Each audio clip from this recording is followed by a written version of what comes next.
ಎಲ್ಲರಿಗೂ ನಮಸ್ಕಾರ. ಇಲ್ಲಿ ಬಂದು ಸೇರಿರುವಂತ ಎಲ್ಲಾ ಕನ್ನಡ ಚಿತ್ರ ಪ್ರೇಮಿಗಳಿಗೆ ಮತ್ತು ಎಲ್ಲಾ ಕನ್ನಡಿಗರಿಗೆ ನಮಸ್ಕಾರ. ಇಲ್ಲಿ ಇರೋರು ಬಹಳ ಹೆಮ್ಮೆ ಆಗತ್ರಿ.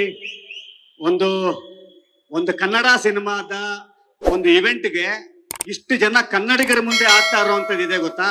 ಈ ಸಿನಿಮಾದ ನಿಜವಾದ ಗೆಲುವು ಇಲ್ಲಿಂದನೇ ಶುರು ಆಯ್ತು ಅನ್ನೋದಕ್ಕೆ ನಿಜವಾಗ್ಲೂ ಒಬ್ಬ ಕಲಾವಿದನಾಗಿ ಹೆಮ್ಮೆ ಆಗುತ್ತೆ ನನಗೆ ಈ ಸಿನಿಮಾ ಅನೌನ್ಸ್ ಮಾಡಿದ್ರಲ್ಲ, ಯೂಶಲಿ ನಮ್ಗೆ ಗೊತ್ತಾಗತ್ತೆ ಈ ಸಿನಿಮಾದ ತಂಡ ನೋಡ್ಬಿಟ್ಟೆ ಈ ಸಿನಿಮಾ ಹೆಂಗಿದೆ ಅಂತ ಅನ್ನೋವಂಥದ್ದನ್ನ ನಮ್ಗೆ ಹೆಂಗಿರುತ್ತೆ ಈ ಸಿನಿಮಾ ಅಂತ ಅನ್ನೋವಂಥದ್ದು. ಈ ಸಿನಿಮಾದ ಒಂದೊಂದು ಸೇರ್ತಾ ಹೋಯ್ತು ಗೊತ್ತಾ. ಮೊಟ್ಟ ಮೊದಲಿಗೆ ಈ ಸಿನಿಮಾದ ನಿಜವಾದ ನಾಯಕ ತರುಣ್ ಅವರಿಗೆ ನಾನು ಆಕ್ಚುಲಿ ನನ್ನ ಧನ್ಯವಾದಗಳನ್ನ ಹೇಳ್ಬೇಕು. ಹೌದು, ನಿಜವಾದ ನಾಯಕ ಅಂತ ಏನಕ್ಕೆ ಹೇಳ್ತೀನಿ ಅಂತಂದ್ರೆ, ಅವರ ಜೊತೆಯಲ್ಲಿ ನಾನು ಒಂದಿಷ್ಟು ಸಾಕೊಂಡು ಬಂದಿದ್ದೀನಿ ಜರ್ನಿ ಹೆಂಗಿರುತ್ತೆ ಅಂತ ಅನ್ಬಿಟ್ಟು. ಅವರು ಒಂದು ಸಿನಿಮಾನ ಹಿಂಗ ಆಯ್ಕೆ ಮಾಡಿದ್ರು ಅಂತಂದ್ರೆ ಅದ್ರಲ್ಲಿ ನಿಜವಾಗ್ಲೂ ಸತ್ವ ಇರುತ್ತೆ ಅಂತ ಅನ್ನುವಂಥದ್ದು. ಯಾಕೆ ಅಂತಂದ್ರೆ ನನಗೆ ಗೊತ್ತು, ಅವ್ರಿಗೆ ಚಿತ್ರಕಥೆ ಆಗಿರ್ಬೋದು, ಚಿತ್ರದ ಮೇಲಿರುವಂತ ಕಥೆಯ ಆಯ್ಕೆ ಹೆಂಗಿರುತ್ತೆ ಅಂತಂದ್ರೆ, ನನ್ನ ಇದುವರೆಗೂ ರ್ಯಾಂಬೋ ಇಂದ ಹಿಡ್ಕೊಂಡು ಇಲ್ಲಿ ತನಕ ನನ್ನ ಎಲ್ಲಾ ಸಿನಿಮಾಗಳ ಕಥೆನ ಓಕೆ ಮಾಡಿರೋದೇ ತರುಣ್. ಆಮೇಲೆ ಅವ್ರಿಗೆ ಎಷ್ಟು ಚಂದ ಅಂತಂದ್ರೆ, ನನಗೆ ಹೆಂಗೆ ಅಂತ ಗೊತ್ತಾಗುತ್ತೆ ಅಂತ ಹೇಳ್ತೀನಿ. ನನಗೊಂದ್ 100 ಕತೆ ಕೇಳಿಸ್ತಾನೆ, ಯಾವ್ದೋ ಒಂದ್ ಕತೆ ಅವನಿಗೆ ಓಕೆ ಆಗಿರುತ್ತೆ, 2 ಕತೆ ಸುಮಾರಾಗಿರುತ್ತೆ. ಕತೆ ಕೇಳಿಸ್ತಾನೆ, ಯಾವ ಕತೆ ಹೇಳು ಅಂತ ಹೇಳ್ತಾನೆ ನನಗೆ. ನಾನು ಯಾವ್ದೋ ಚೆನ್ನಾಗಿರಲ್ವಲ್ಲ ಅದನ್ನೇ ಓಕೆ ಮಾಡಿರ್ತೀನಿ. ಆಯ್ತಾ, ಅವನು ನಿನ್ ಮುಖ ಇದು ಚೆನ್ನಾಗಿರೋದು ಅಂತ ಅಂದ್ಬಿಟ್ಟು ಆಯ್ಕೆ ಮಾಡ್ಕೊಂಡಿರ್ತಾನೆ. ಆತರ ಆದಂತದ್ದೇ ರ್ಯಾಂಬೋ, ಆತರ ಆದಂತದ್ದೇ ರ್ಯಾಂಬೋ 2, ಆತರ ಆದಂತದ್ದೇ ಗುರು ಶಿಷ್ಯರು. ಸೊ ಇದ್ರ ಎಲ್ಲದರ ಹಿಂದಿನ ನಿಜವಾದ ಶಕ್ತಿ ತರುಣ್ ಅವ್ರು ಇದಾರೆ ಅಂತಂದ್ರೆ ಈ ಸಿನಿಮಾದ ಶಕ್ತಿ ಇನ್ ಹೆಂಗಿರಲ್ಲ. ಆಮೇಲೆ ಇಲ್ಲಿ ಅವ್ರು ಆಯ್ಕೆ ಮಾಡ್ಕೊಂತ ಇರುವಂತ ಎಲ್ಲ ಹಿಂದ್ಗಡೆ ಇರುವಂತದ್ ನೋಡಿ, ಅಲ್ಲಿಂದ ಪುನೀತ್ ಅವರಾಗಿರ್ಬೋದು, ಗುರು ಅವರಾಗಿರ್ಬೋದು, ಪ್ರಕಾಶ್ ಅವರಾಗಿರ್ಬೋದು, ಡಿ ಇಮಾನ್ ಅವರಾಗಿರ್ಬೋದು. ಈ ಸಿನಿಮಾದಲ್ಲಿ ನನಗೆ ರಾಣಾ ಅವರೊಬ್ಬರಲ್ಲ ಹೀರೋ, ಒಂದು ಇಷ್ಟು ಮಲ್ಟಿ ಸ್ಟಾರರ್ ಈ ಪಿಕ್ಚರು. ಇಷ್ಟು ಜನ ಹೀರೋಗಳನ್ನ ಇಟ್ಕೊಂಡು ಇವತ್ತು ಕನ್ನಡ ಸಿನಿಮಾ ಇವತ್ತು ಬರ್ತಾ ಇದೆ ಅಂತಂದ್ರೆ, ಈಗ ಟ್ರೈಲರ್ ಅಂತಿದ್ದಂಗೆ ನಮಗೆ ಓಕೆ ಚೆನ್ನಾಗಿರುತ್ತೆ, ಇದು ತುಂಬಾ ಚೆನ್ನಾಗಿದೆ ಅಂತ ಅನ್ನುವಂಥದ್ದಾಗತ್ತೆ. ಇನ್ನು ಕೆಲವು ಟ್ರೈಲರ್ ಇರುತ್ತೆ, ನಾವು ಈ ಸಿನಿಮಾ ನೋಡ್ಬೇಕು ಅಂತ ಅನ್ಸುತ್ತೆ. ಆ ತರದ ಟ್ರೈಲರ್ ಇವತ್ತು ನಾನು ನೋಡಿರೋವಂಥದ್ದು. ಇವತ್ತು ಖಂಡಿತವಾಗ್ಲೂ ಜನನ್ನ ಥಿಯೇಟರ್ಗೆ ಇವತ್ತು ನಾವು ಹೌದು ಈ ಪಿಕ್ಚರ್ ನೋಡ್ಬೇಕು ಅಂತ ಅನ್ನೋವಂಥದ್ದು ಮೊದಲು ಪೋಸ್ಟರ್ ಆಗಿರುತ್ತೆ, ಪೋಸ್ಟರ್ ಡಿಸೈನ್ಸು ಅದು ಇದು ಇತ್ತು ಕಾಲ. ಬಟ್ ಇವತ್ತು ನೀವು ಒಂದು ಟ್ರೇಲರ್ ಅಲ್ಲಿ ಈ ಪಿಕ್ಚರ್ ನೋಡ್ಬೇಕಾ ಅಂತ ಅನ್ಸುತ್ತೆ. ಬಟ್ ಈ ಪಿಕ್ಚರಿನ ಟ್ರೈಲರ್ ನಾನು ನೋಡಿದಾಗ ಈ ಪಿಕ್ಚರ್ ನೋಡ್ಬೇಕು ಅಲ್ಲ ನೋಡ್ಲೇಬೇಕು ಅಂತ ಅನ್ನೋಂಥ ಪಿಕ್ಚರ್ ಇವತ್ತು ನಮ್ಮ ಮುಂದೆ ಬಂದಿದೆ ಅಂತ ಅನ್ನೋದಾದ್ರೆ, ಖಂಡಿತವಾಗ್ಲೂ ಈ ಸಿನಿಮಾದಲ್ಲಿ ಕೆಲಸ ಮಾಡದಂತ ಎಲ್ಲಾರು ಒಂದಿಷ್ಟು ಜನರ ಶಕ್ತಿ ಏನಿದೆಯಲ್ಲ ಇಲ್ಲಿ ಬಂದಿರುವಂತದ್ದು.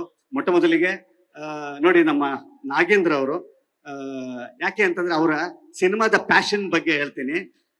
ರ್ಯಾಂಬೋ ಸಿನಿಮಾ ಮಾಡುವಂತ ಸಮಯದಲ್ಲಿ ನಾನು ಕಾಮಿಡಿಯನ್ ಇಂದ ಹೀರೋ ಆದಂಥವ್ನು. ನಾನು 100 ಸಿನಿಮಾಗಳ ಕಾಮಿಡಿಯನ್ ಆಗಿ ಮಾಡ್ತೀನಿ, ಅದಾದ ನಂತರ ಹೀರೋ ಆಗಿ ಮಾಡ್ತೀನಿ.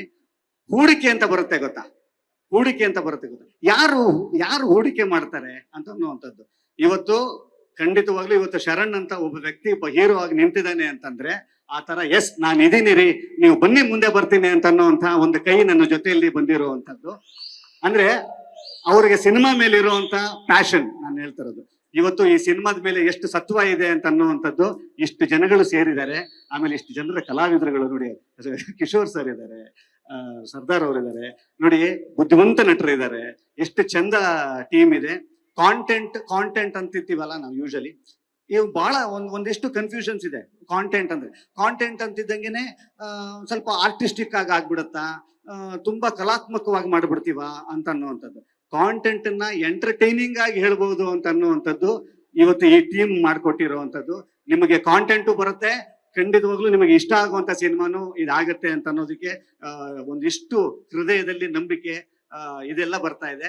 ಈ ಸಿನಿಮಾ ದೊಡ್ಡ ಹಿಟ್ ಆಗುವ ಎಲ್ಲಾ ಲಕ್ಷಣಗಳು ನನಗೆ ಬಂದಿರುವಂತದ್ದು. ಕನ್ನಡಿಗರ ಮುಂದೆ 5ನೇ ತಾರೀಕು ಈ ಸಿನಿಮಾ ನಿಮ್ಮ ಮುಂದೆ ಬರುತ್ತೆ. ಈ ಸಿನಿಮಾ ದೊಡ್ಡ ಹಿಟ್ ಆಗುವಂತ ಆಶೀರ್ವಾದ ನಿಮ್ದು ಈ ಸಿನಿಮಾ ಮೇಲೆ ಇರ್ಲಿ ಅಂತ ಕೇಳ್ಕೊಳ್ತೀನಿ. ಮತ್ತೊಮ್ಮೆ ನನ್ನನ್ನ ಈ ಒಂದು ವೇದಿಕೆಗೆ ಬರಮಾಡ್ಕೊಂಡಿದ್ದಕ್ಕೆ ತುಂಬಾ ಥ್ಯಾಂಕ್ಸ್. ರಾಣಾ ಅವರು ಮತ್ತೆ ಪ್ರಿಯಾಂಕ್ ಅವ್ರ ಬಗ್ಗೆ ಮಾತಾಡ್ಲೇಬೇಕು. ನಾನು 2 ನಿಮಿಷ ಮುಗಿಸ್ಬಿಡ್ತೀನಪ್ಪ. ಅವರಿಬ್ಬರ ಬಗ್ಗೆ ಮಾತಾಡ್ಬೇಕು. ಯಾಕೆ ಅಂತಂದ್ರೆ, ತರುಣ್ ಅವರು ಒಬ್ಬರನ್ನ ಆಯ್ಕೆ ಮಾಡ್ಕೊಂಡಿದ್ದಾರೆ, ಒಬ್ಬರನ್ನ ಆಯ್ಕೆ ಮಾಡ್ಕೊಂಡಿದ್ದಾರೆ ಅಂದ್ರೆ ಫಸ್ಟ್ ಒಂದು ಒಬಿಡಿಯಂಟ್ ಸ್ಟೂಡೆಂಟ್ ನೋಡ್ತಾನೆ ಅವನು. ಇವನು ಒಬಿಡಿಯಂಟ್ ಸ್ಟೂಡೆಂಟ್ ನೋಡ್ಬಿಟ್ಟು ಇವನಲ್ಲಿ ಏನೇನ್ ವಿದ್ಯೆ ಇದೆ ಅಂತ ನೋಡ್ತಾನೆ. ಒಂದು 10 ವಿದ್ಯೆ ಇದೆ ಅಂತ ಅನ್ಕೊಂಡ್ರೆ 10 ಬೆಸ್ಟ್ ವಿದ್ಯೆಗಳು, 5 ಸುಮಾರು ವಿದ್ಯೆಗಳು, ಇನ್ನ 3 ಓಕೆ ವಿದ್ಯೆಗಳು. ಆ 18 ವಿದ್ಯೆಗಳನ್ನು ಬಿಡಲ್ಲ ಅವನು. 10ನ್ನ 10ಕ್ಕೆ ತೆಗೆದು 5 ತೆಗೆದು ಅದನ್ನು ತೆಗೆದು ಹಿಂಡಿ ಏನೇನಿದೆ ಅವ್ರ ಮುಂದಿನ ಪಿಕ್ಚರ್ ಏನು ಇರಲ್ಲ. ನೆಕ್ಸ್ಟ್ ಏನಕ್ಕೆ ಕೇಳಕ್ ಬರ್ತೀನಿ ಅಂದ್ರೆ, ಈ ಸಿನಿಮಾದ ಮುಖಾಂತರ the best version of Rana ಅವ್ರು ನೋಡ್ಬೋದು, the best version of Priyanka ಅವ್ರು ನೋಡ್ಬೋದು ಅಂತ ಹೇಳೋದಕ್ಕೆ ಬಂದೆ. ಒಳ್ಳೇದಾಗ್ಲಿ ಸರ್, ಅವ್ರನ್ನ ಆಯ್ಕೆ ಮಾಡ್ಕೊಂಡಿದ್ದಾರೆ ಅಂತ ಅನ್ನೋದಾದ್ರೆ ಅಲ್ಲೇನೆ. ಯಾಕಂದ್ರೆ ಈ ಸಿನಿಮಾದ ಮುಖಾಂತರ ಕನ್ನಡ ಚಿತ್ರರಂಗಕ್ಕೆ ಪ್ರಿಯಾಂಕಾ ಅವರ ಪಾದಾರ್ಪಣೆ ಆಗ್ತಾ ಇದೆ. ಒಂದು ಹೀರೋಯಿನ್ ಬರ್ತಾ ಇದಾರೆ, ಒಬ್ರು ಹೀರೋ ಸಿಗ್ತಾ ಇದಾರೆ, ಒಬ್ರು ಡೈರೆಕ್ಟರ್ ಎಂಟ್ರಿ ಆಗ್ತಾ ಇದೆ. ಎಲ್ಲರಿಗೂ ಶುಭವಾಗ್ಲಿ. ಇಲ್ಲಿ ತನಕ ನಮಗೆ ಈ ಸಿನಿಮಾದ ರಿಲೀಸ್ ಯಾವಾಗ ಅಂತ ಇದ್ದೀವಿ. ನನ್ಗನ್ಸಿದ್ದು ನಾವು ಅನ್ಕೊಂತ ಇದ್ದಿದ್ದು ಯಾವಾಗ ಏಳುಮಲೆ ರಿಲೀಸು ಯಾವಾಗ ಅಂತ ಇದ್ವಿ. ಈ ಟ್ರೇಲರ್ ನೋಡಾದ್ಮೇಲೆ ಯಾವಾಗ ಸಿಲ್ವರ್ ಜೂಬ್ಲಿ ಪೆನ್ಷನ್ ಯಾವಾಗ. Thank you. ಲೇಟೆಸ್ಟ್ ಹಾಗೂ ಇಂಟ್ರೆಸ್ಟಿಂಗ್ ಸುದ್ದಿಗಳಿಗಾಗಿ ಬಾಸ್ ಟಿವಿ ಕನ್ನಡ ಚಾನೆಲ್ನ ಸಬ್ಸ್ಕ್ರೈಬ್ ಮಾಡಿ, ಹಾಗೆಯೇ ಬೆಲ್ ಐಕಾನ್ ಪ್ರೆಸ್ ಮಾಡಿ. ಇದರ ಜೊತೆಗೆ ಫೇಸ್ಬುಕ್, ಇನ್ಸ್ಟಾಗ್ರಾಮ್, ಎಕ್ಸ್ ನಲ್ಲೂ ಮಿಸ್ ಮಾಡದೆ ಫಾಲೋ ಮಾಡಿ.